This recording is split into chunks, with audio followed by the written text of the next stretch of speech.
Good afternoon, everyone, and welcome to One Police Plaza, home to the greatest police department in the world. Earlier today, I provided an update on the investigation into explosive devices that were ignited and deployed on Saturday during protests outside of Gracie Mansion. We can now share that federal charges have been filed in the Southern District of New York against two individuals, Amir Balat and Ibrahim Qayyumi, in connection with that attack. The defendants are charged with attempting to provide material support to ISIS, using a weapon of mass destruction, transporting explosive materials, interstate transportation and receipt of explosive materials, and unlawful possession of destructive devices.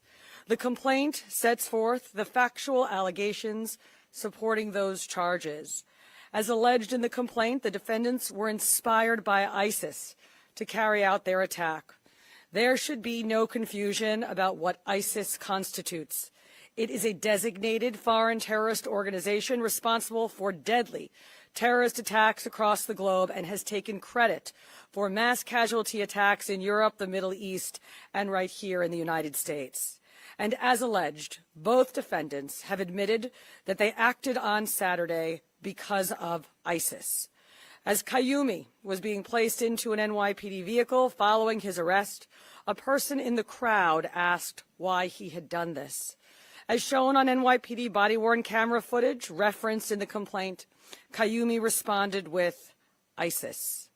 And at the precinct, after being advised of his Miranda rights and waiving those rights, Qayyumi said in recorded post-arrest statements that he had watched ISIS propaganda on his phone and that his actions that day were partly inspired by ISIS. The complaint also details statements made by Amir Balat after his arrest. En route to the NYPD precinct, Balat made spontaneous statements without being questioned by NYPD officers that were captured on body-worn camera footage. He said, "This isn't a religion that just stands when people talk about the blessed name of the Prophet. We take action, as well as, if I didn't do it, someone else will come and do it." And later, after waiving his rights, he requested paper and wrote a message declaring in part, "I pledge my allegiance to the Islamic State. Die in your rage, you kuffar." Now, "die in your rage" is a commonly known ISIS slogan, and kuffar is an Arabic term that refers to non-believers. He also told investigators that he had hoped to carry out an attack even bigger than the Boston Marathon bombing, which he noted resulted in only 3 deaths. These statements, as set forth in the complaint, make clear that this was not random violence. This was a planned attack motivated by extremist ideology and inspired by a violent foreign terrorist organization. The complaint alleges not only why the defendants acted, but how. Preliminary testing has determined that one of the devices contained triacetone triperoxide, or TATP, also commonly referred to as Mother of Satan, a highly volatile explosive that has been used in multiple terrorist attacks over the last decade. As we have previously discussed, the NYPD identified a vehicle yesterday on East End Avenue that was linked to the defendants. Inside that vehicle, investigators recovered handwritten notes referencing TATP explosive and listing chemical ingredients for the type of explosive device used by the defendants on Saturday. Make no mistake, what happened this weekend was incredibly dangerous, and the ongoing investigation will be exhaustive.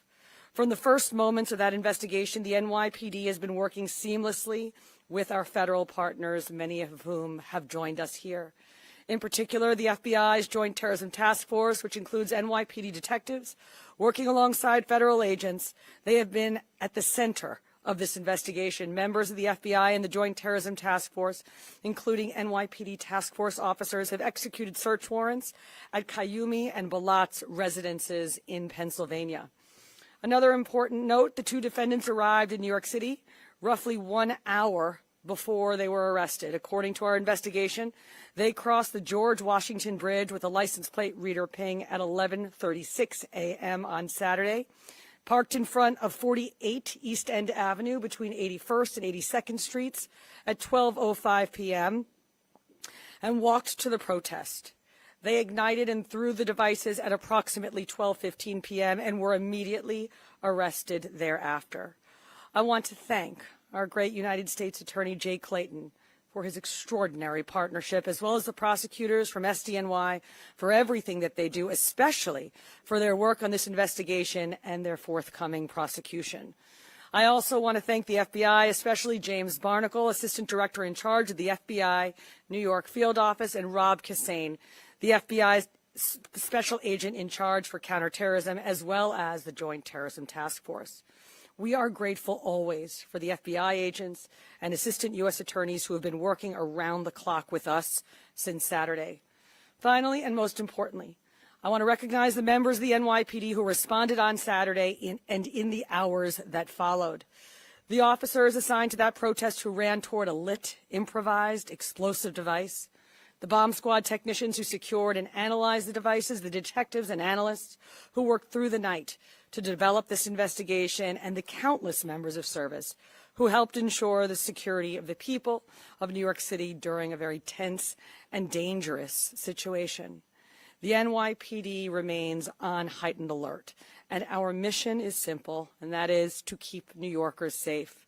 That responsibility belongs to the nearly 35,000 members of this department who stand watch over this city and who are prepared to respond whenever and wherever danger appears. On Saturday, we saw that commitment in action.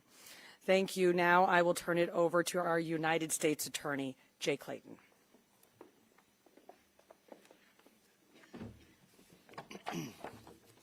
Thank you, Commissioner Tisch. I'm very proud to be here today with Commissioner Tisch and Director Barnacle representing this joint effort to keep our city safe. And I'm going to pick up where the Commissioner left off. I watched the video of New York Police Department officers running to the danger, knowing that these might be explosive devices, knowing that they might explode. That is the kind of commitment that makes this city great. Thank you. Thank all your officers. It's tremendous. It makes me so proud as a New Yorker. As Commissioner Tisch noted, we charged two individuals today, Balat and Kayumi.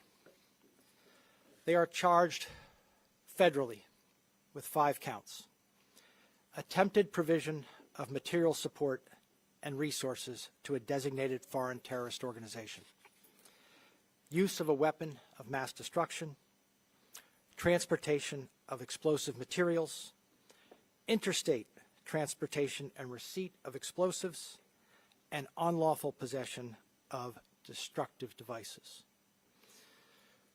The facts alleged in the complaint are just that, allegations.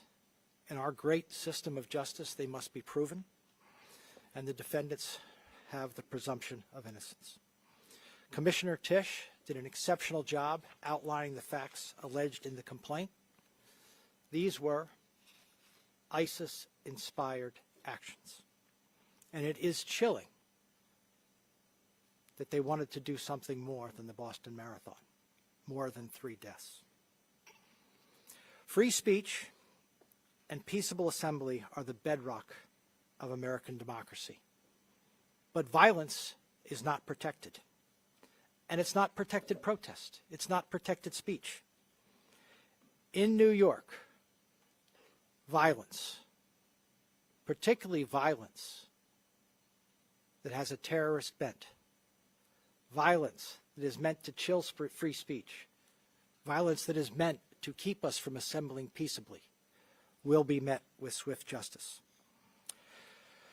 This investigation remains ongoing, and we encourage anyone with further information to contact the FBI at 1-800-CALL-FBI, C-A-L-L-FBI.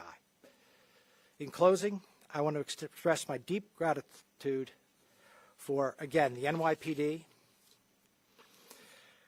and all of those folks in my office who immediately answered the call and worked around the clock. In particular, the heads of our National Security and International Narcotics Unit, Eleanor Tarlow and Jason Richmond, and our line U.S. attorneys, who I don't think have slept, which is why we are here so quickly, Jonathan Bodonsky and Jane Chong. Thank you all very much. I'll now turn it over to Director Barnacle.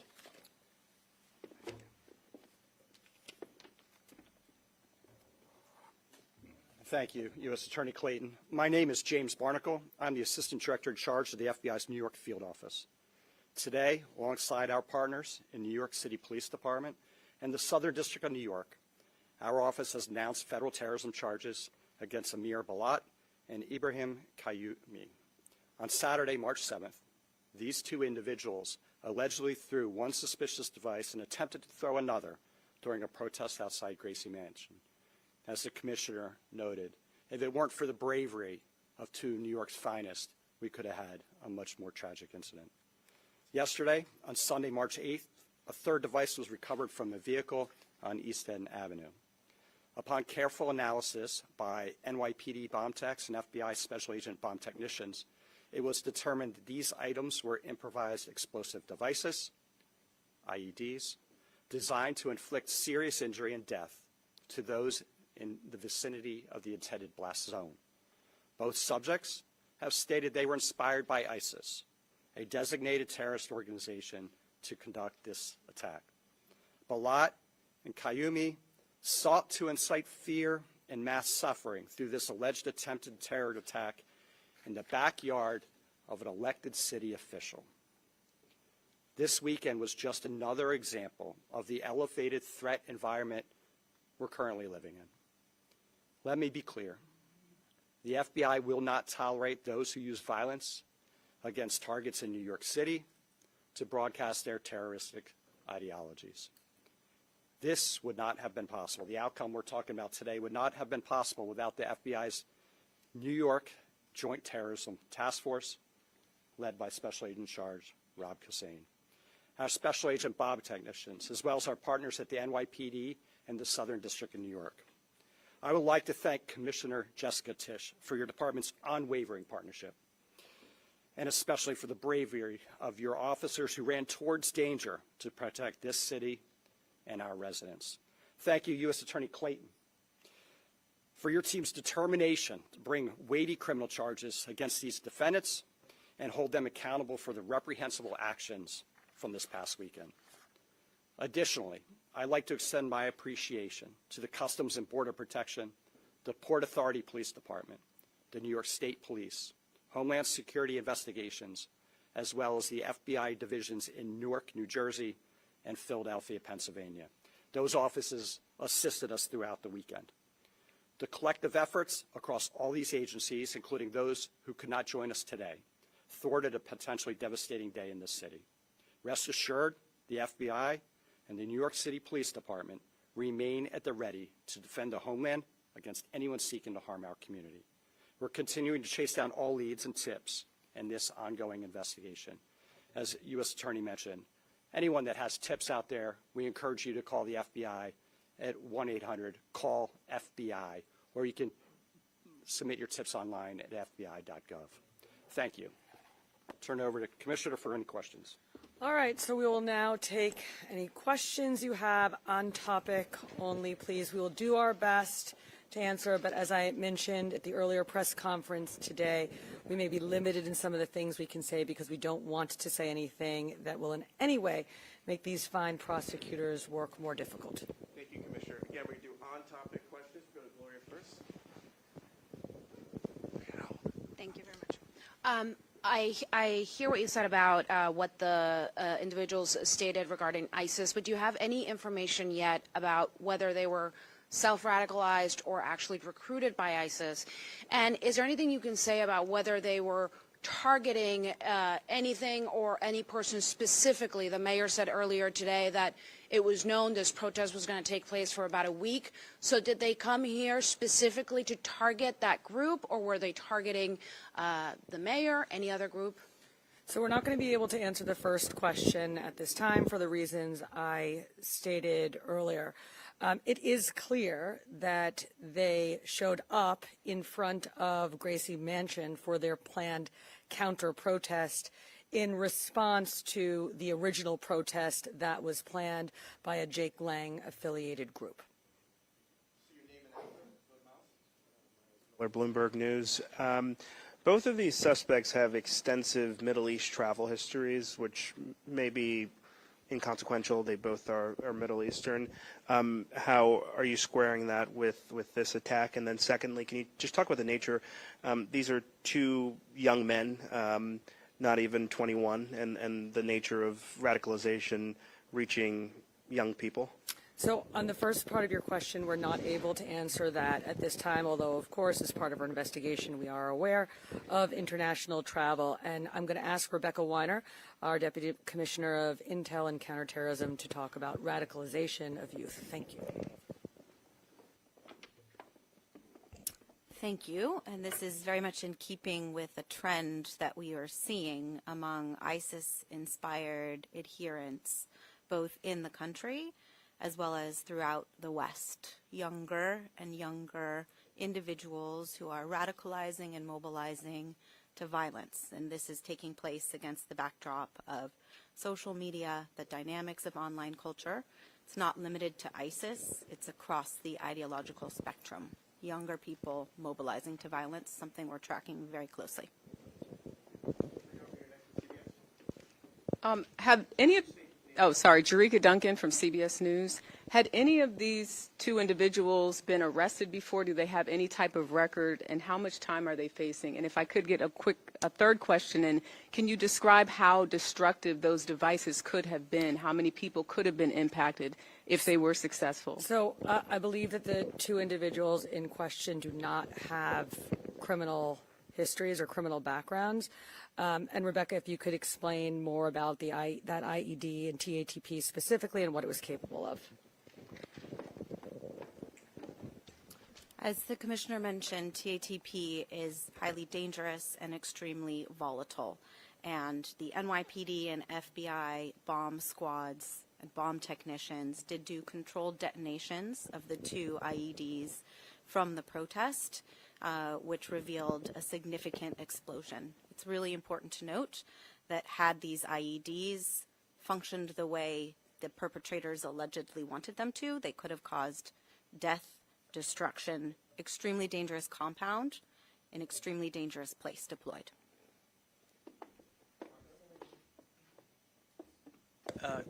For Commissioner Tisch, and I think also for Commissioner Weiner, what was the assessment of this event in the days leading up to it in terms of your concerns, A and B? What role did SRG play? Were they there in a primary capacity or in a backup capacity? So we had been planning for this protest for several days. Whenever there is both a protest and a counter-protest, that's something that the NYPD plans for very deliberately to avoid confrontations and for all of the other reasons you might expect. So this was no different, and there had been very thoughtful preparation for this event due to the combined protest, counter-protest, and the location. And I can just answer the question about SRG. SRG was in the area of the protest. They were there on in a backup capacity. We often have SRG around in an area if we think that it has the potential to get heated, so they were there. They were brought in after mayhem, as soon as mayhem ensued. How do you make that assessment? We got to keep moving, Rocco. Apologies. Well, just a quick follow-up. How do you make that assessment? Our commanders on the ground will make the assessment about when to call in SRG. But certainly with this protest, we did have SRG on standby and prepared because we thought it had the ability to get interesting, given who was there. Thank you. Marina? Sorry. You got it. Commissioner, Joe Marino, New York Post. Commissioner, are you looking at changing your posture towards policing protests, given the fact these two individuals were not known to you? And is it causing you to reassess like additional resources you may need from an intelligence or patrol standpoint? So as you know, the NYPD remains on heightened alert. We really have been on heightened alert since the hostilities in Iran broke out about 1 week ago, which means extra counterterrorism deployments, heavy weapons teams, drones, aviation. This department, and in particular, our intelligence and counterterrorism unit and teams have been out there in full force for the past week, as they are anytime something happens either in the city or around the world that we feel we need to deploy for.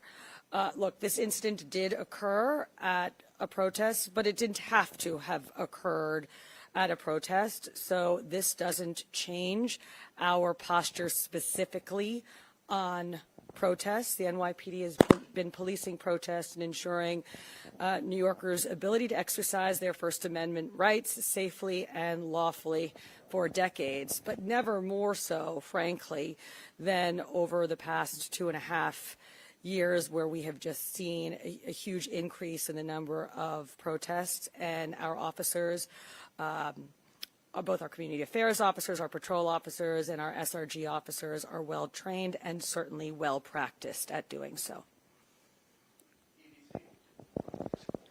Thanks, Brett. Hey, Commissioner, thank you.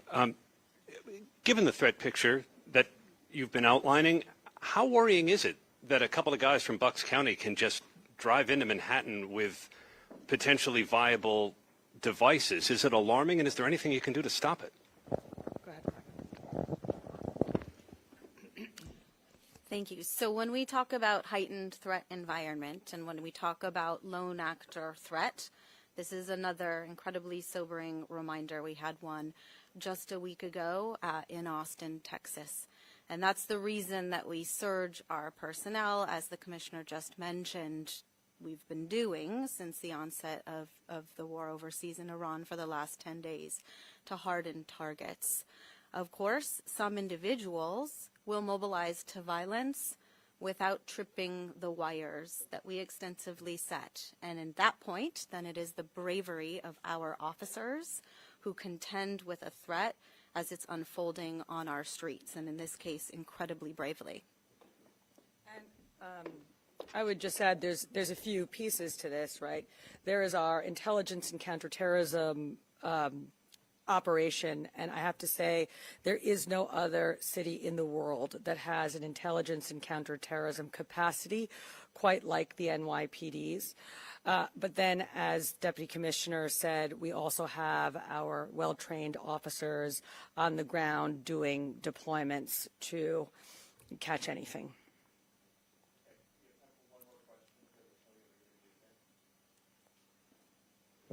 Tony DiStefano, Newsday. I guess this is for Commissioner Weiner. The two devices, were they both assayed as being TATP? I can and do it. The assistant director talked of the third device being an improvised explosive. Was that also known quantity of TATP or something else? So let's talk about the first two devices first. They were both brought on Saturday to Rodman's Neck, where our bomb technicians and FBI experts looked at them jointly. We assessed quite comprehensively one of the devices, and we determined that that device contained TATP. We didn't do the same type of thorough investigation of the second device, but instead decided to neutralize the two devices and take samples from both devices and send them over to an FBI lab where further testing, including for the existence of TATP in the second device, will be done.